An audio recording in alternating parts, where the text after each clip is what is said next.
ยินดีต้อนรับสู่รายการเฮียนฮู้กฎหมายลาวโดยโคเคนอินสุวรรณ You are listening to Lao Law Learning by Cocaine in Suwon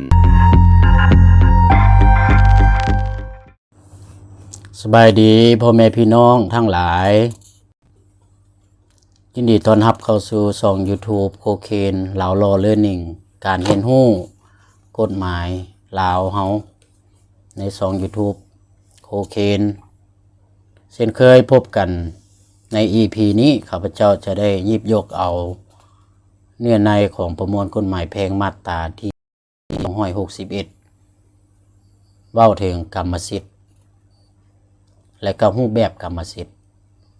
เนาะบรรดาท่านเข้าใจแนวใดเกี่ยวกับกรรมสิทธิ์เนาะคำว่ากรรมสิทธิ์นี้ตามประมวลกฎหมายแพ่งได้กำหนดหันแม่นสิทธิ์อันครบถ้วนและเด็ดขาดเนาะในการครอบครองในการนำใช้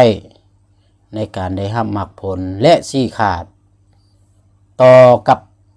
ทรัพย์สิ่งของใดหนึ่งเนาะบรรดาท่านเข้าใจแนวใดคำว่าครบถ้วนและเด็ดขาดในการครอบครองในการนำใช้ได้รับมรรคผลและชี้ขาดหมายความว่าบุคคลใดหนึ่งมีสิทธิ์อันครบถ้วนและเด็ดขาดต่อกับทรัพย์ใดหนึ่งก็ต่อเมื่อทรัพย์นั้นได้ขึ้นทะเบียนเป็นของบุคคลนั้นโดยมีเอกสารยั่งยืนอย่างถูกต้องตามกฎหมายตัวอย่างเท่าก่อมีรถลีโว1 คันรถลีโวนี่เราได้มาแนวใด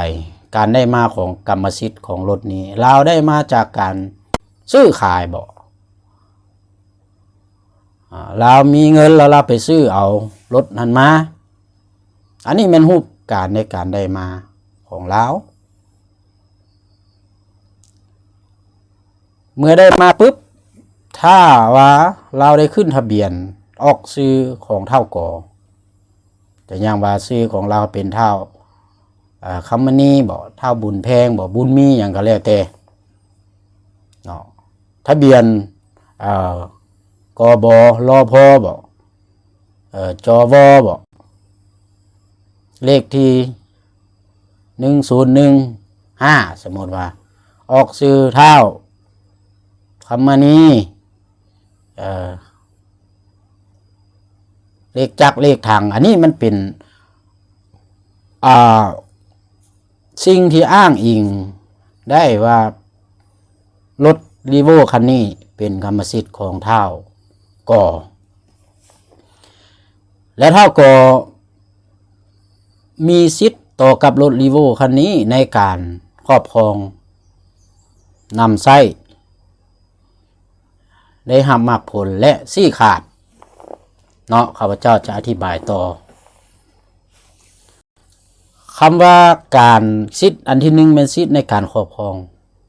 หลังจากที่เราซื้อรถมาแล้วเนาะเราขึ้นทะเบียนเป็นของเราแล้วเราก็มีสิทธิ์ในการครอบครองแนวใดเวลาท่านจะเข้าใจแล้วเนาะในการครอบครองเราจะใช้รูปแบบในการถือครองนั่นแหละเนาะโดยอ้างสิทธิ์ต่อกับบุคคลอื่นนี่เป็นรถของเราเนาะมีทะเบียนซื้อออกเป็นของเราเด้ครอบครองเราจะจอดไว้ในเฮือนบ่เราจะจอดไว้ในกะลารถบ่เราจะไปจอดไว้ในเฮือนป้าเฮือนลุงก็สุดแล้วแต่เราแต่ว่าบุคคลอื่นจะรับรู้ได้ว่าทรัพย์นี่มันอยู่ในการครอบครองของเท่าก่ออันนี้เป็นสิทธิ์ในการครอบครองเนาะและต่อไปเป็นสิทธิ์ในการนำใช้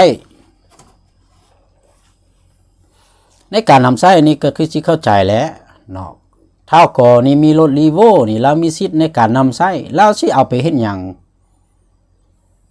ก็เป็นสิทธิ์เสรีภาพของเราในการนำใช้แต่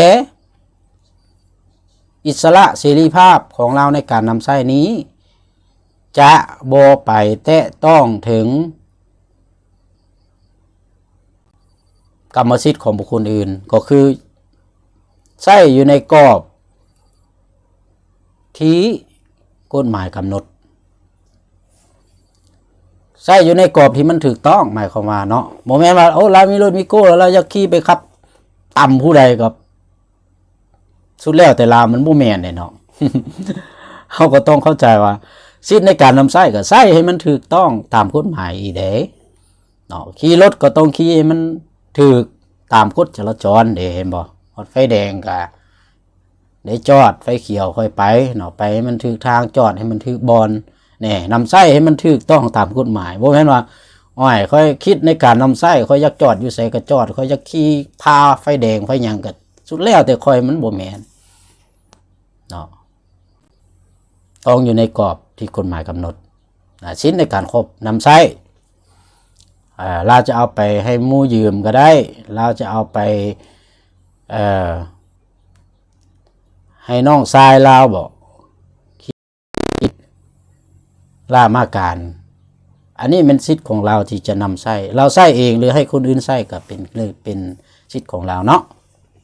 อันนี้เป็นสิทธิ์อันที่สองและสิทธิ์อันที่สามแม่นสิทธิ์ในการได้รับมรรคผล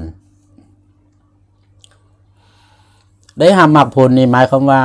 รายได้จากรถคันนั้นเนาะเราอาจจะเอาไปให้หมู่เซาเอาตัวอย่างว่าให้รถรีโวนี่1คันให้คนอื่นเซาเดือนนึง3 ล้านเราก็ได้มีรายได้เข้ามาเลยเรามีสิทธิ์ที่จะมีรายได้เนาะจากรถที่เรามีเนาะ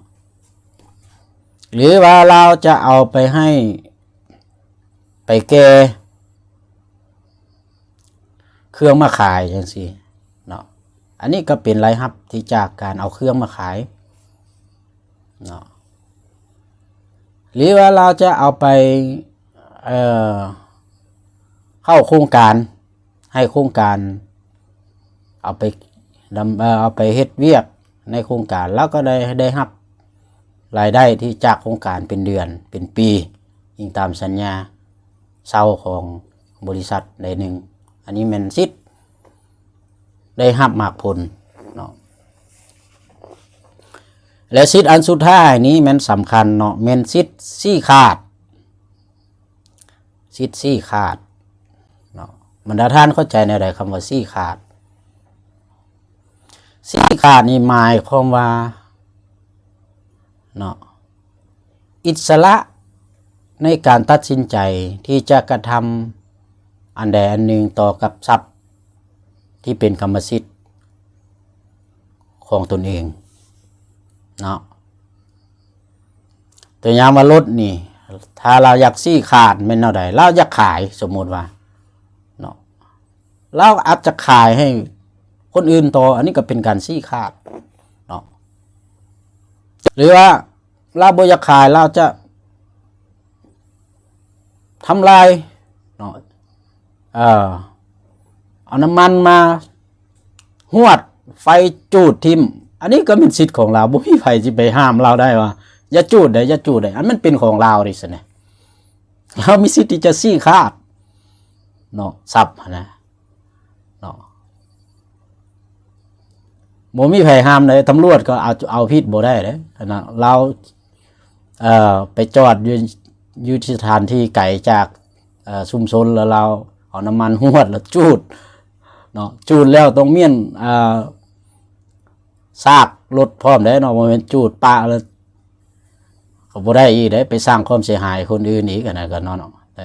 หรือว่าจูดอยู่ในเฮือนเราจังซี่เนาะคนอื่นจะไปถามอ้าวเราเป็นหยังว่าจูดรถไผสิเอาไป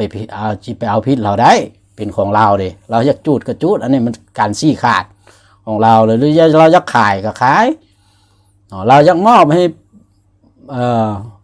ผู้แช่ผู้สาวเราก็สุดแล้วอันนี้เป็นการชี้ขาดเกี่ยวกับทรัพย์นั้นเนาะให้เข้าใจนะนั่นเด้อบรรดาทานเนาะอันนี้เป็นกรรมสิทธิ์เนาะกรรมสิทธิ์และสำหรับกรรมสิทธิ์นี้มันมีจักประเภทเนาะให้บรรดาทานเข้าใจ ตามประมวลกฎหมายแพ่งนี้ในมาตราที่261ก็ได้กำหนดรูปแบบของกรรมสิทธิ์รูปแบบของกรรมสิทธิ์อันที่1แม่นกรรมสิทธิ์ของรัฐเนาะมีหลายประเภทได้เนาะประเภทที่1หรือว่ารูปแบบที่1แม่นกรรมสิทธิ์ของรัฐแล้วรูปแบบที่2แม่นกรรมสิทธิ์รวมหมู่เนาะรูปแบบที่3แม่นกรรมสิทธิ์เอกเทศเนาะแล้วรูปแบบที่4แม่นกรรมสิทธิ์เอกชนมันมีหลายเด้หลายประเภทเด้เนาะและสำหรับ EP นี้เนาะข้าพเจ้าจะอธิบายย่อๆเอาแต่ส่วนที่มันเป็นมากหัวใจของเนื้อในนี้ก่อนเนาะสำหรับกรรมสิทธิ์ของรัฐกรรมสิทธิ์รวมหมู่กรรมสิทธิ์เอกเทศเอกชนใน EP ต่อไปเนาะข้าพเจ้าจะได้มาอธิบายเพิ่มเติมเนาะสำหรับ EP นี้ก็ขอสำนีก่อนเนาะก็หวังว่าจะเป็นประโยชน์ให้บรรดาท่านที่รับฟังอยู่ในปัจจุบันบ่หลายก็น้อยเนาะถ้าว่ามักถ้าว่าถูกใจก็อย่าลืมกดไลค์กดแชร์เนาะกดกระดิ่งไว้เพื่อแจ้งเตือนในคลิปใน EP ต่อไปเนาะสำหรับมื้อนี้ขอกล่าวคำว่าสบายดี